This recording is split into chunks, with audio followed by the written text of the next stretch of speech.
ਹਰਿਆਣਾ ਵਿਧਾਨ ਸਭਾ ਚੋਣਾਂ ਦੇ ਲਈ ਕਾਂਗਰਸ ਪਾਰਟੀ ਨੇ ਆਪਣਾ ਮੈਨੀਫੈਸਟੋ ਜਾਰੀ ਕਰ ਦਿੱਤਾ ਹੈ। ਕਾਂਗਰਸ ਨੇ ਆਪਣੇ ਮੈਨੀਫੈਸਟੋ 'ਚ ਜਨਤਾ ਦੇ ਲਈ ਅਹਿਮ ਵਾਅਦੇ ਕੀਤੇ ਨੇ। ਇਸ ਮੈਨੀਫੈਸਟੋ ਦੇ ਵਿੱਚ ਔਰਤਾਂ ਤੇ ਵਿਸ਼ੇਸ਼ ਧਿਆਨ ਵੀ ਦਿੱਤਾ ਗਿਆ ਹੈ। ਕਾਂਗਰਸ ਦਾ ਦਾਅਵਾ ਹੈ ਕਿ ਜੇਕਰ ਸੂਬੇ 'ਚ ਉਹਨਾਂ ਦੀ ਸਰਕਾਰ ਬਣਦੀ ਹੈ ਤਾਂ 24 ਘੰਟਿਆਂ ਦੇ ਅੰਦਰ ਕਿਸਾਨਾਂ ਦਾ ਕਰਜ਼ਾ ਮਾਫ ਕੀਤਾ ਜਾਵੇਗਾ। ਸੂਬੇ ਦੇ ਹਰ ਜ਼ਿਲ੍ਹੇ 'ਚ ਇੱਕ ਯੂਨੀਵਰਸਿਟੀ ਅਤੇ ਇੱਕ ਮੈਡੀਕਲ ਕਾਲਜ ਬਣਾਇਆ ਜਾਵੇਗਾ।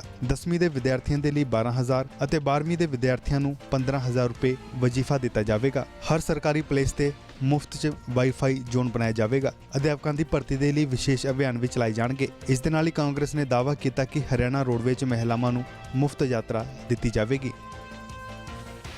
सर्विस में रिजर्वेशन का किसी ने वादा नहीं किया है 33%।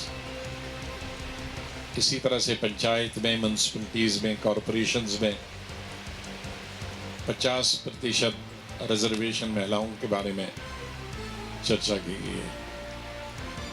हाउस टैक्स में 50% की छूट अगर वो घर पत्नी के नाम पे, ये तमाम चीज़ें बहुत क्रांतिकारी कदम हैं और हमारे समाज में हमारे बहनों बहू बेटियों को जो सम्मान देना है उसके लिए एक बहुत बड़ा कदम है।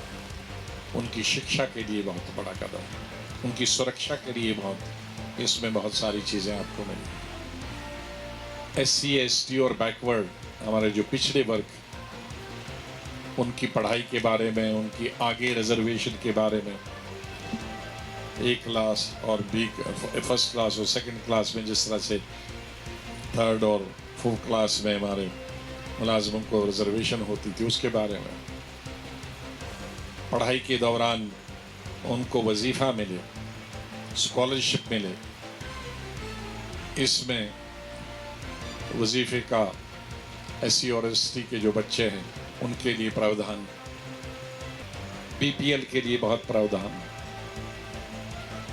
SC ST और बैकवर्ड जो BPL है उनके लिए प्रावधान,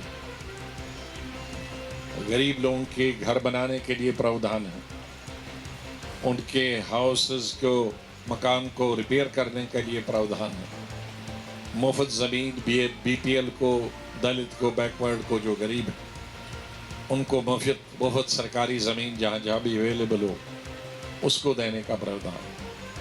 स्वास्थ्य के बारे में प्रावधान कि मेडिकल कॉलेजेस की संख्या बढ़ाई जाए, हॉस्पिटल्स की संख्या बढ़ाई जाए, इंजीनियरिंग कॉलेजेस की संख्या और उनका अपग्रेडेशन हो। फार्मर्स के बारे में बहुत चर्चा है कि उनको किस हद तक जो गरीब फार्मर है उसको बिजली मुफ्त दी जाए।